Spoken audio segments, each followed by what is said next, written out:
Salam, hər vaxtınız xeyir olsun. Bu videodan etibarən sizə DİM 2025 ikinci hissə riyaziyyat test toplusundan testlərin izahını çəkib yerləşdirəcəm.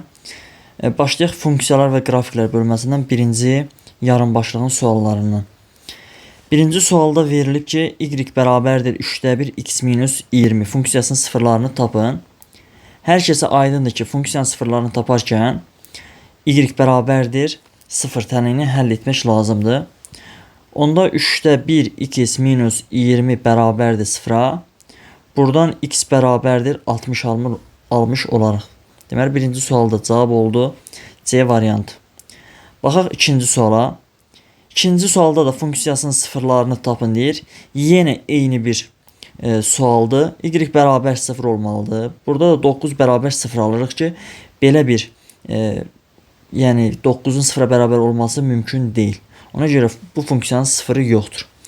Həmçinin də biz qrafik üzərindən də bilməliyik ki, funksiyanın sıfırları dedikdə həmin verilmiş funksiyanın qrafikinin OX oxu ilə kəsişmə nöqtələri nəzərdə tutulur. Y bərabər 9 düz xəttdir.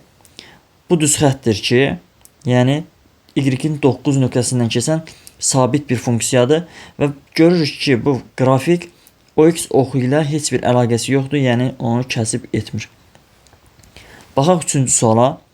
Y bərabərdir k bölünsün x funksiyasının qrafiki D9 mənfi 3də 1 nöqtəsindən keçərsə k-nı tapın. Bilirik ki, burada birinci verilən x-dir, ikinci verilən y-dir. Aparıb verilmiş düsturda yerinə yazsaq, mənfi 3də 1 bərabərdir k bölünsün 9.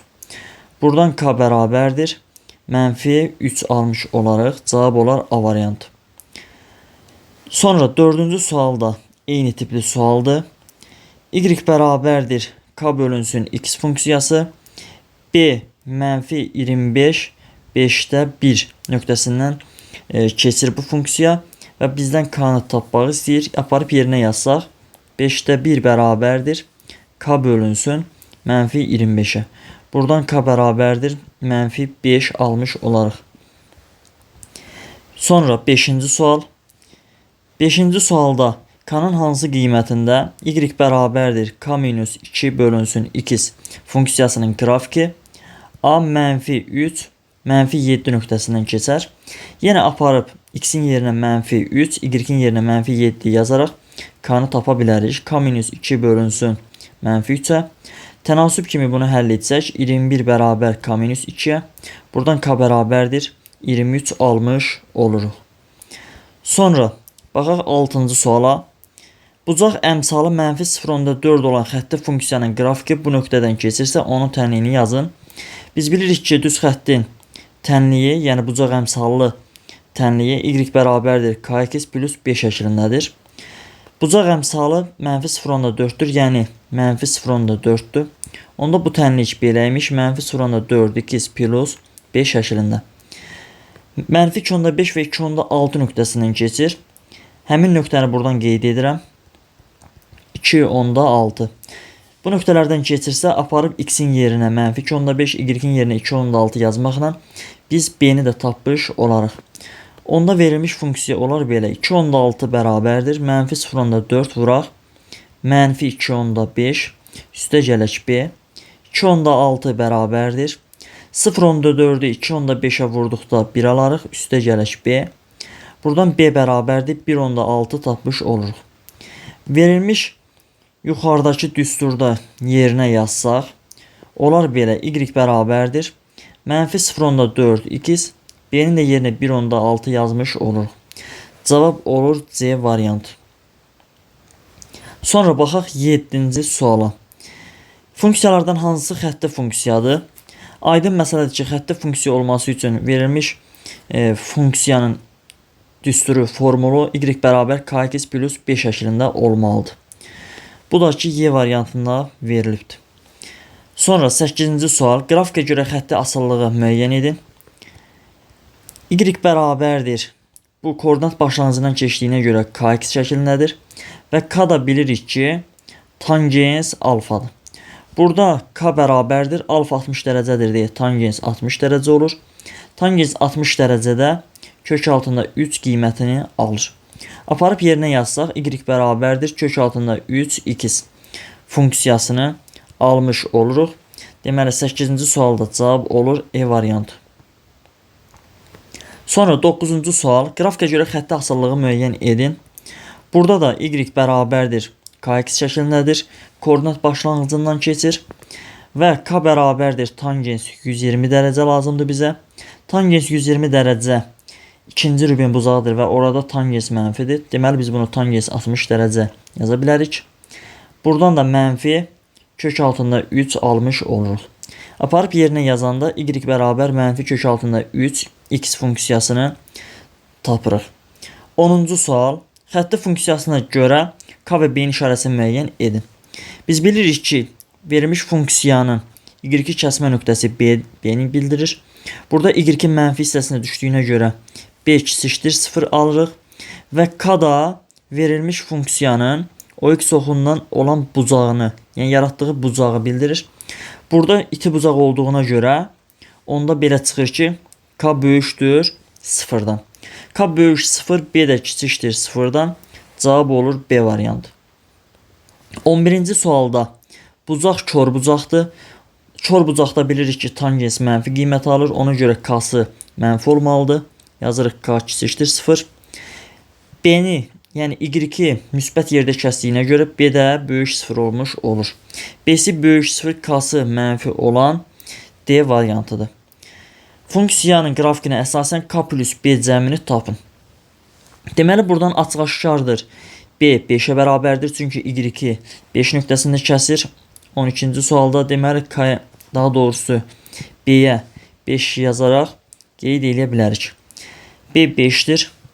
Sonra bu bucağı tapa bilərik və yaxud da bucaqdan istifadə etmədən də hesablaya bilərik. Verilmiş funksiya mənfi 5 0 nöqtəsindən keçir. Bir də 0 5 nöqtəsindən keçir. Onda biz y bərabərdir kx plus 5 düsturunu yazmaqla bu iki dənə nöqtəni yoxlaya bilərik. Aparıb yerinə x-in mənfi 5, y-in də 0 yazaq. 0 bərabərdir mənfi 5, k üstə gələk 5 alırıq. Buradan k bərabərdir 1 tapırıq. K-sı 1-dir. Olur. B-si də 5. K plus B eləyir 6. Cavab olur A variantı. Sonra baxaq 13-cü suala.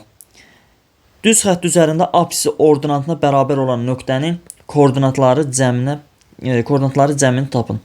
Apsisi ordinatına bərabərdirsə, onda y və x deməli bir-birinə bərabər imiş.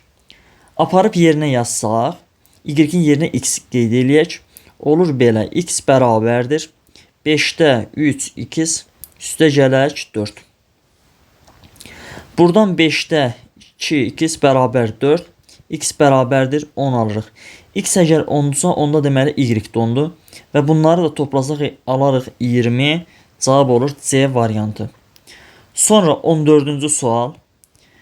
Apsis ordinata bərabərdir. Onda burada da x və y bir-birinə bərabərdir. Aparıb yerinə yazsaq, x bərabərdir 4-də 3 x üstə gələk 2.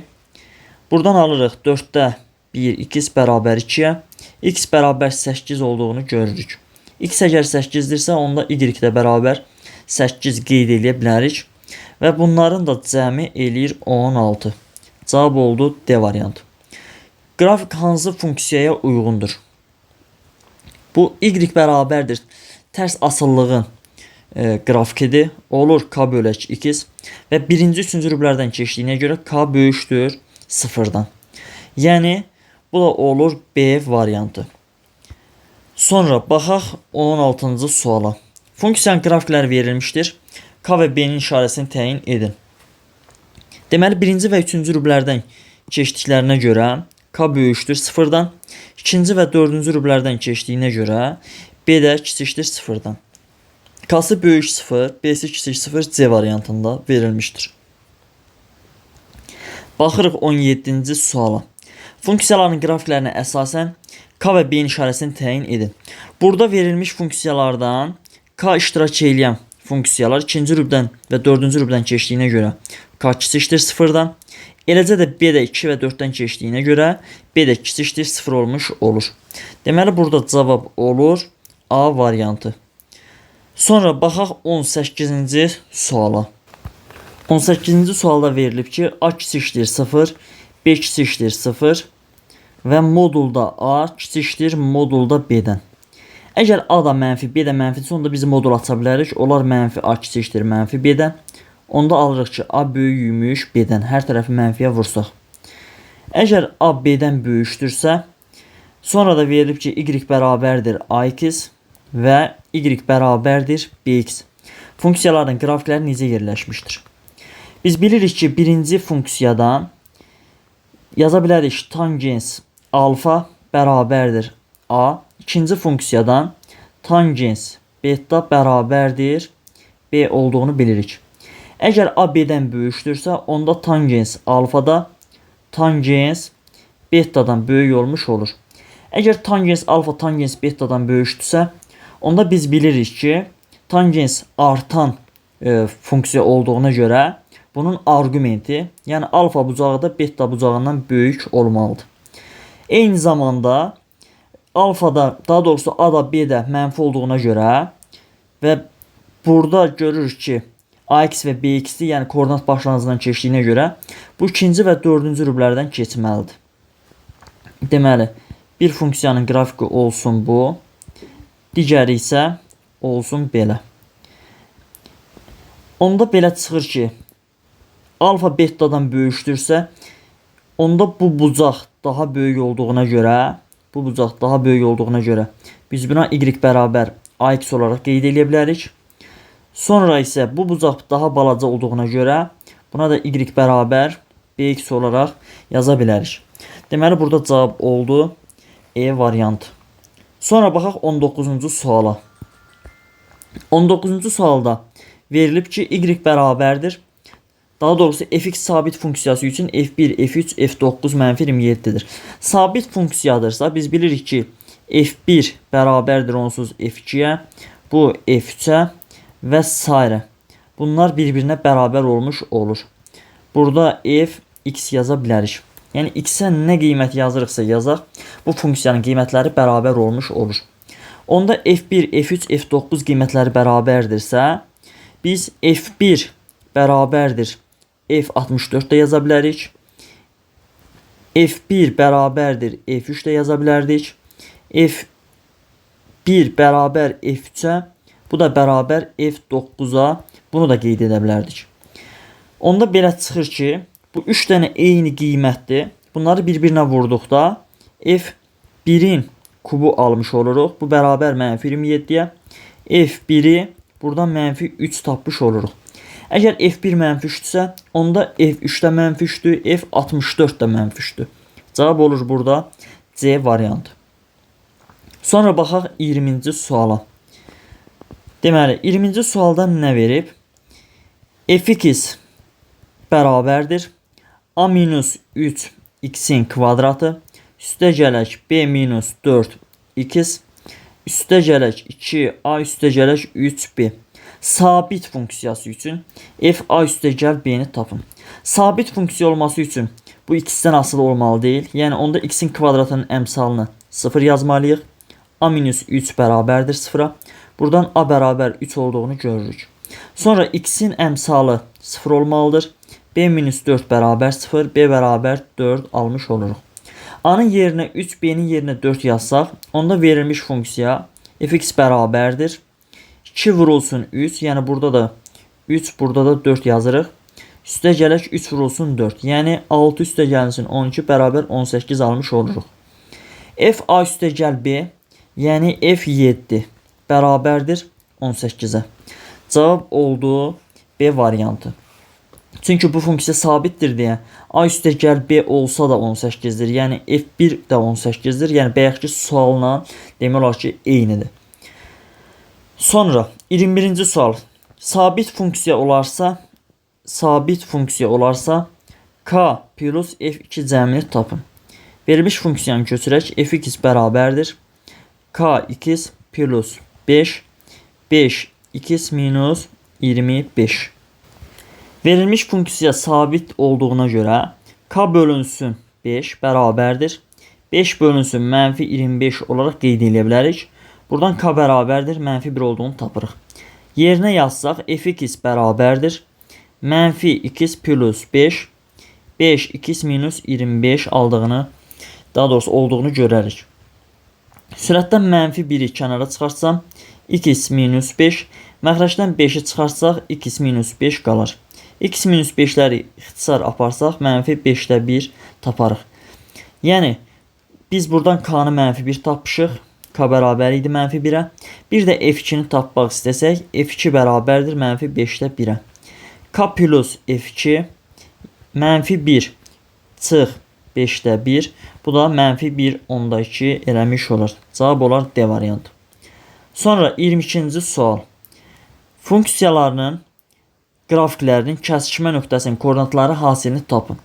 Y bərabərdir 3x minus 7. Y bərabərdir 5x minus 13. Əgər bu funksiyalar, daha doğrusu bu düz xətlər kəsişirsə, deməli bunlar kəsişmə nöqtələrində eyni qiymət alırlar. Onda yaza bilərik ki 3x minus 7 bərabərdir 5x minus 13'ə. Buradan 6 bərabərdir 2x-ə, x bərabərdir 3 olduğunu görərik. X 3'dür, aparıb yerinə yazsaq, istədiyimiz bir tənlikdə y bərabərdir 5 vuraq 3 çıx 13. Bu da eləyər 15 çıxılsın 3, yəni 2. Deməli, onda bu nöqtə x-i 3, y-i 2 olan nöqtədir. Və bu koordinatlar hasildə 2 vurulsun 3, yəni 6 eləmiş olur. Sonra 23-cü sual. 2 şagirdin oxuduğu səhifələrin sayının zamana görə dəyişməsini göstərən f(x) və g(x) funksiyalarının qrafikləri verilmişdir. Neçə dəqiqə sonra 2 şagirdin oxuduğu səhifələrin ümumi sayı 210 olar. Deməli, f(x) üçün yazsaq biz düsturu f(x) bərabərdir. Gəlin f(x)in düsturunu ümumi olaraq kx şəklində göstərək. Gx-in də düsturunu deməli ax şəklində göstərək. Koordinat başlanğıcından keçir deyə b bərabərdir 0 olmuş olur. Biz k-nı tapmağı bilirik. K bərabərdir tangens alfadır və yaxud da tangensdən heç istifadə etməyək. Fx görürük ki 20-18 nöqtəsindən keçir. Yəni 18 bərabərdir k vurulsun 20 yaza bilərik. Onda k bərabərdir 18 bölünsün 20 və yaxud da 9 bölünsün 10. 0.9 yazmış oluruq. Onda deməli fx-in düsturu fx bərabərdir 0.9 x imiş. Sonra gx üçün həmin şeyləri yazsaq, gx keçir 30-15 nöqtəsindən. Yəni 15 bərabərdir a vuraq 30-a. Buradan a bərabər 2'də 1 olmuş olur. Onda gx də bərabərdir 0.5 x yaza bilərik.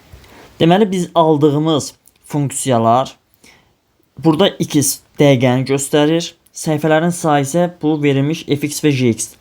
Bizə səhifələrin ümumi sayı 210 olmasını istəyir. Yəni bu ikisini toplasaq ümumi funksiyanı fx və gx 210 olmalıdır. Onda 0.9 x üstə gələk 0.5 x bərabər 210 yaza bilərik. Buradan 1.4 x bərabərdir 210'a. X bərabərdir 210 bölünsün 1.4. Hər tərəf ona vursaq 2100 bölünsün 14 olur. 2100 bölünsün 14. 7'yə bölsək 2 qalar. Burada qalar 3. 300 bölünsün 250. Deməli bu 150 dəqiqədən sonra bunların hər ikisinin oxuduğu ümumi səhifələrin sayı 210 olmuş olur. Burada cavab oldu 150 dəqiqə. Sonra baxaq 24-cü suala. Qrafikdə eyni gücə malik olan işçilərin sayı ilə onları eyni bir işə yerinə yetirmə müddətləri arasında asıllıq verilmişdir. Aydın məsələdir ki, qrafikdən görürük ki, bu tərs mütənasib asılıdır. 20 işçi həmin işi neçə günə yerinə yetirərlər. Gəlin əvvəlcə düsturu yazmağa çalışaq. Biz bilirik ki, y bərabərdir. Daha doğrusu tərs mütənasib asıllıqdan da yaza bilərik. Heç düsturdan istifadə etməsək də. Zaman n plus 1 olduqda bu say 10'a bərabərdir. Zaman n plus 7 olduqda isə n'ə bərabər olmuş olur. Tərs mütənasib asılı olduğuna görə biz bunu qabaq-qabağa vursaq, olar 10n üstə gələk 10 bərabərdir n kvadratı plus 7n. N kvadratı minus 3n minus 10 bərabər 0-a. Buradan n bərabərdir 5-ə, n bərabərdir mənfi 2 almış olarıq. Buradan aydın məsələdir ki, n mənfi 2 ola bilməz. Çünki zaman mənfi olmur. Burada mənfi 2 yerinə yazdıqda mənfi 1 alırdıq ona görə. Bizdə deməli n-i tapdıq 5. N 5-ə bərabərdir. Aparıb yerinə yazsaq, verilmiş qrafikdə bura olur 6, burada olur 12 və burada 5.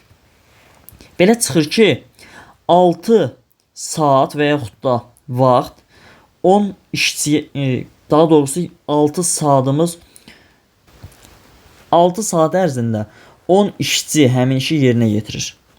6 saat ərzində 10 işçi həmin işi yerinə yetirir. Bəs 20, daha doğrusu gündür bu, 6 gün. Bəs x gün ərzində 20 işçi yerinə yetirməsini tapaq. Bu da tərs mütənasib asılı olduğuna görə bunu qabaq-qabağa vursaq 60 bərabərdir 20x-ə, x də bərabərdir 3 olduğunu görərik. Deməli 24-cü sualda da cavab olur 3. 25-ci sual. Parametrin neçə tam qiymətində funksiyasının qrafiki ordinat oxunu mənfi hissəsində kəsir. Bilirik ki, bu funksiya 2ax üstəgəl 3a kvadratı minus 14a. Funksiyası xətti funksiyadır. Yəni düz xətt. Ordinat oxunu mənfi hissədə kəsməsi üçün bu hökmən bunun yəni sərbəst həddi sıfırdan kiçik olmalıdır. 3a kvadratı minus 14a kiçikdir sıfırdan. A-nı mötərizə xaricinə çıxarsaq 3a minus 14 kiçikdir sıfırdan. Bunun kökləri a bərabərdir 0-a və a bərabərdir 14 bölünsün 3-ə. Bu da 4/3-də 2 eləyir. Koordinat oxunda, daha doğrusu ədəd oxunda bunu göstərib intervallara bölsək, burası 0, burada 4/3-də 2. Bura mənfi, bura müsbət olar. Bizə lazım olan hissə mənfidir, yəni 0-dan 4/3-də 2-yə qədər olan hissədir.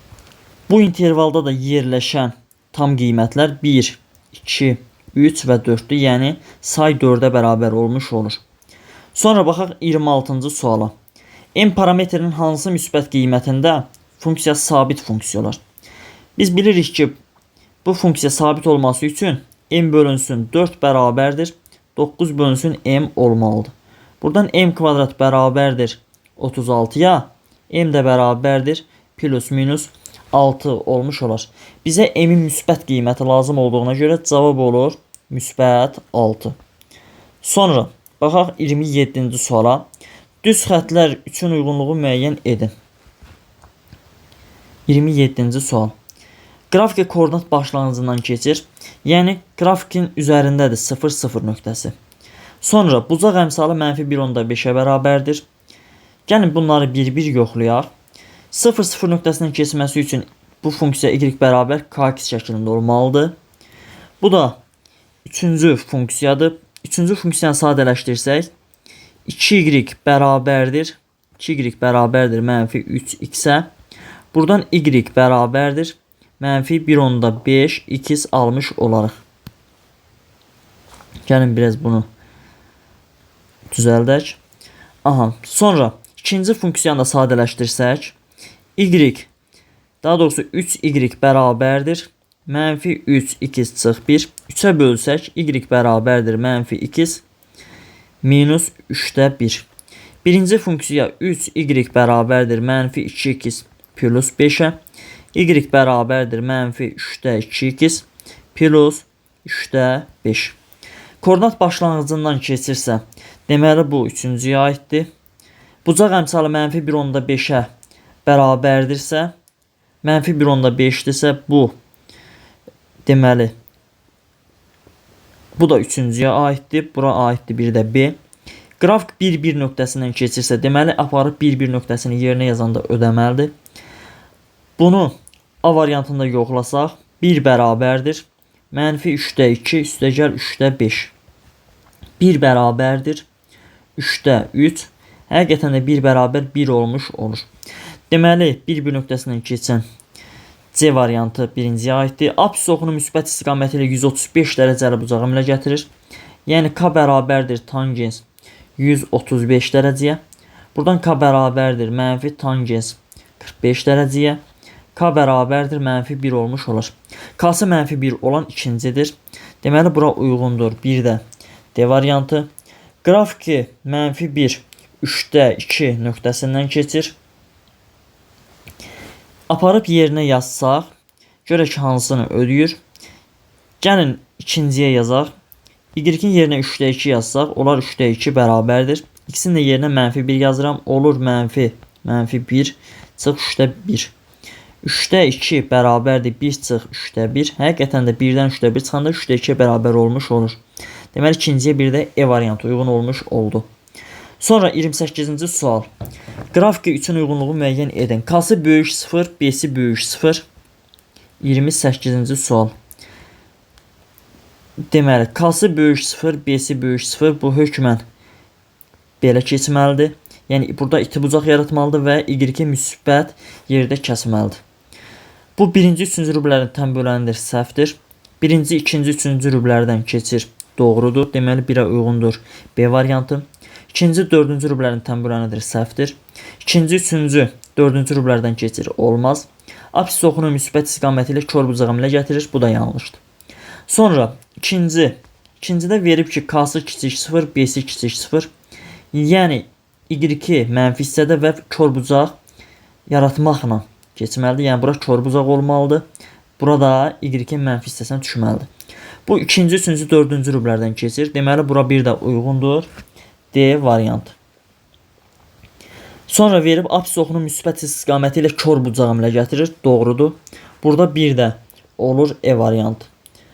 Sonra baxaq növbəti üçüncüyə. K-sı 1-dir.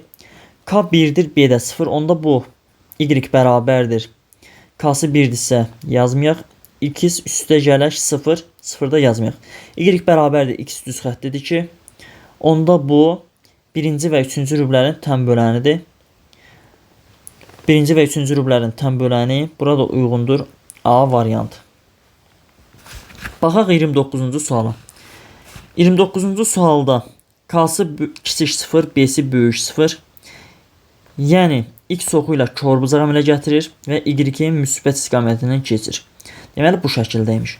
Bu 1, 2 və 4-cü rüblərdən keçir.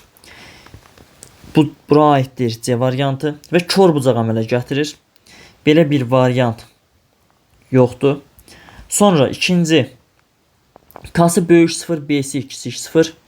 K-sı böyüksə 0-dan iti bucaq, B-si kiçiksə 0-dan Y-in mənfi hissəsindən keçməlidir. Bu 1, 3 və 4-cü rüblərdən keçir. Bura uyğundur A variantı və X oxu ilə iti bucağı əmələ gətirir. Bura bir də E variantını yaza bilərik. K-sı mənfi 1-dirsə, onda bu Y bərabərdir, mənfi X şəklindədir və B-si də 0-dır. Bu da ikinci və dördüncü rüblərin tən bölənidir. Olur, deməli, bu da bu şəkildə. İkinci və dördüncü rüblərin tən böləni burada aiddir B variantı. Baxaq 30-cu suala. Hovuzu doldurmaq üçün istifadə edilən A kranından, boşaltmaq üçün isə istifadə edilən B kranından axan suyun həcminin zamandan asılı qrafikləri verilmişdir. Hər iki kran eyni zamanda açılaraq 8 saat açıq qalırsa, həcmi 50 kubmetr olan boş hovuzun neçə faizi su ilə dolmuş olar? Gəlin A üçün, yəni A kranı üçün biz verilmiş funksiyanın düsturunu, asıllığını çıxaraq. Bu olur Y bərabərdir Kx şəklində. Kx şəklində. Həmin nöqtə, daha doğrusu bu verilmiş birinci A kranına uyğun qrafik 2.18 nöqtəsindən keçdiyinə görə 18 bərabərdir 2 vuraq K, K bərabər 2 almış olarıq. Onda A-nın düsturu Y bərabərdir 2, daha doğrusu 18-i 2-yə böləndə 9 olur. Olur 9 X şəklində. Bu oldu A kranı üçün. Sonra B kranı üçün düsturu yazaq. Y bərabərdir, buna da AX yazırıq. Həmin B kranına uyğun qrafik 3 və 15 nöqtəsindən keçir. 15 bərabərdir 3a-ya, a bərabərdir 5 tapmış oluruq. Deməli bunun da düsturu y bərabərdir 5x şəklində göstərə bilərik. Daha sonra isə deyir 8 saat açıq qalır. Şərtdə verilmişdir ki, A kranı doldurur. Deməli doldurursa onda 8 saata bu 9 vurulsun 8, yəni 72 kubmetr su doldurmuş olur. B kranı isə boşaldır. 8 saat ərzində 8 vurulsun 5, yəni 40 kubmetr boşalır. Ümumilikdə 72 çıxılsın 40, yəni 72 doldurub 40 boşaldırıqsa, ümumilikdə 32 metrin kubu qədər su doldurmuş oluruq. Əgər həcmdə 50-dirsə və 50-nin 32-si dolubsa, 50-də 32 dolubsa, bunu faizə keçirsək, bu da eləyər 64%. Deməli, bu misalda cavab olur 64%. Sonra baxaq növbəti 31-ci suala. A-nın hansı qiymətində funksiyasının qrafiki yalnız 1-ci, 2-ci rüblərdən keçər? Deməli, funksiyanı köçürək, f(x) bərabərdir a kvadratda minus 10a üstə gələk 16x üstə gələk 9 minus a-nın kvadratı. Yalnız 1-ci və 2-ci rüblərdən keçirsə, onda bu hökmən beləymiş. Yəni bu şəkildə göstərə bilərik. Bu şəkildə olması üçün onda bu sabit funksiya olmalıdır. Yəni x-in əmsalı 0-a bərabər olmalıdır. Yazıram a kvadratı minus 10a üstə gəl 16 bərabər 0 və 1-ci, 2-ci rüblərdən keçdiyinə görə buradakı b 0-dan böyük olmalıdır. Yəni 9 minus a kvadratı böyük 0 olmalıdır. Birinci tənliyin kökləri olur a bərabərdir 8 və a bərabərdir 2. İkinci tənliyi həll eləsək, a kvadratı kiçikdir 9-dan. Buradan a-nın 3-dən kiçik, mənfi 3-dən böyük olduğunu görərik. Və bizə də lazımdır mənfi 3-dən böyük 3-dən kiçik. Cavabımızda yəni 2-ni götürürük. Deməli, burada da cavab olur 2. Funksiyanın qrafiki 3-cü, 4-cü rüblərdən keçir. 3-cü, 4-cü rüblərdən keçirsə, hökmən a kvadrat minus 16 olmalıdır kiçik 0-dan. Çünki 3-cü, 4-cü rüblərdən keçmək y-in mənfi hissəsindən keçməlidir. Yəni 5 kiçik 0 olmalıdır. Buradan a-nın mənfi 4-dən böyük, 4-dən kiçik olduğunu görürük. Eyni zamanda sabit funksiya olduğuna görə buradakı a kvadratı minus 8a üstə gələk 15 bərabər 0 olmalıdır. A bərabər 5-ə, a bərabər 3-ə köklərini alırıq. Mənfi 4 və 4 arasında yerləşən kök 3 olduğuna görə bunun cavabı olur 3. Baxaq 33-cü suala. Xətti funksiyasının qrafikinə əsasən n parametrini ala biləcəyi tam qiymətlərin cəmini tapın. 33-cü sual. Xətti funksiya qrafikinə əsasən n parametrini ala biləcəyi qiymətlər. Burada y-in müsbət yerdə kəsdiyinə görə, yəni bunun sərbəst həddi ki var, 10m minus m kvadrat minus 16 böyük 0 olmalıdır. Hər tərəf mənfiyə vursaq, m kvadrat minus 10m üstə gəl 16 kiçik 0 olar. Bunun kökləri 8 və 2-dir. Ədəd oxu çəkib göstərsək, bura 2, burada 8. Bizə lazım olan hissə, bura mənfi, bura müsbət, bura müsbət. Lazım olan hissə 2, 8 intervalı olmuş olar. Sonra isə bucaq iti olduğuna görə onda x-in qabağında duran, yəni k-mız böyük 0 olmalıdır. 4m minus m kvadratı plus 12 böyükdür 0-dan. Bunu hər tərəf mənfiyə vursaq olar m kvadrat çıx 4m çıx 12 kiçik 0-dan. Yəni işarəni dəyişirik. Kökləri olur 6 və mənfi 2. 6 və mənfi 2. Ədəd oxu çəkib göstərsək, bura mənfi 2, burada 6. İntervallara ayırsaq, mənfi, müsbət, müsbət. Bizə lazım olan hissə mənfidir. Yəni mənfi 2, 6 intervalı. Aldığımız birinci və ikinci intervalları kəsişdirsək, yəni kəsişməsini tapsaq, olur 2, bir də 6. 2 və 6 arasında daxil olan tam qiymətlər 3, üstəgəl 4, üstəgəl 5. Bunların da cəmi eləyir 12. Deməli 33-cü sualda cavab oldu 12. Baxaq növbəti 34-cü suala. Xətti funksiyası üçün bu şərtlər ödənərsə f5-i tapın. Verilmiş funksiya f3x minus 5 üstə gələk f2x plus 3 bərabərdir 15x plus 12-dir. Əgər funksiyamız, yəni fx funksiyası xəttidirsə, onda biz fx-ə fx bərabərdir kx plus 5 şəklində yaza bilərik.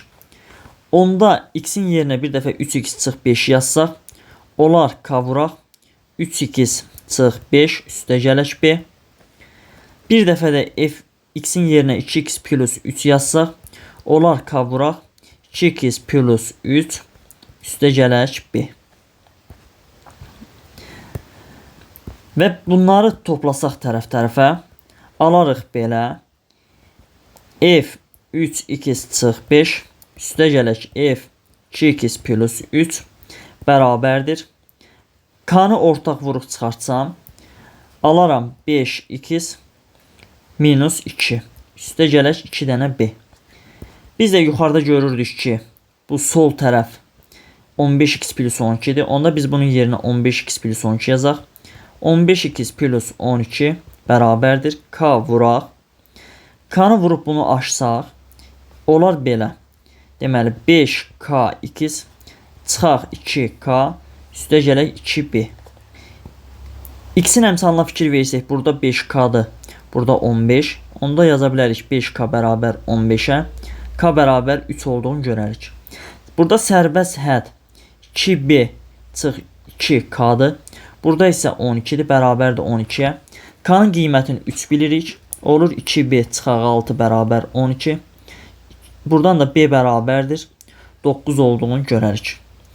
Onda deməli bunun düsturu aparıb yuxarıda burada yerinə yazsaq, olar f2 bərabərdir. K-nın yerinə 3 yazıram, olur 3x. B-nin də yerinə 9 yazsaq 9. f5 lazımdır. X-in yerinə 5 yazsaq 3 vuraq 5 üstə gələk 9. Bu da eləyir 15 üstə gəl 9, yəni 24. Bu sualda da cavab olur 24. Sonra baxaq 35-ci və nəhayət sonuncu suala. 35. L1 və L2 düz xəttləri qarşılıqlı perpendikulyar olarsa, L2 düz xəttinin tənliyini yazın. Gəlin birinci L1 düz xəttinin tənliyini tapmağa çalışaq. L1 düz xətti üçün düsturumuz belə olsun. Y bərabərdir kx plus 5 şəklində. Deməli, və A4-4 nöqtəsi bu L1 düz xəttin üzərindədir. 4-4 nöqtəsi bunun üzərindədir. Bunu da qeyd edirəm. Sonra bir də fikir verirsinizsə, -2 0 nöqtəsindən keçir. Həmin nöqtəni də qeyd edirəm. -2 0 nöqtəsi. Gətirib nəzərə alsaq, verilmiş düsturda y-ə 4 yazsaq, olar 4k üstə gələk b. Bir dəfə də y-ə 0 yazsaq, olar -2k üstə gələk b. Bunu bir də tərəf-tərəfə çıxsaq, olar 4 bərabərdir 6k. Buradan k bərabərdir 3-də 2 tapmış oluruq. K 3-də 2-dirsə yerinə yazıb b-ni də tapa bilərik. Olar 4 bərabərdir 4 vurulsun 3-də 2 üstə gələk b. 4 bərabərdir 3-də 8 üstə gələk b. B bərabərdir 3-də 12 çıxaq 3-də 8, yəni 3-də 4. B-ni tapdıq 3-də 4. Onda L1 düz xəttinin tənliyi y bərabərdir 3-də 2x üstə gələk 3-də 4-ə. Və L1 düz xətti L2 düz xəttinə perpendikulyar olduğuna görə, onda L2 düz xəttinin bu düsturunu y bərabər ax şəklində göstərsək, ax plus, buna da p yazaq. Ax plus p şəklində göstərsək, onda bunların bucaq əmsalları hasili -1 olar. Çünki düz xəttlər bir-birinə perpendikulyardır. Yazarıq a k bərabər -1. K-nı bilirdik 3-də 2, yerinə yazsaq, a vuraq 3-də 2 bərabər -1. Buradan A bərabərdir mənfi 2-də 3 tapmış oluruq. A-nı bildik mənfi 2-də 3.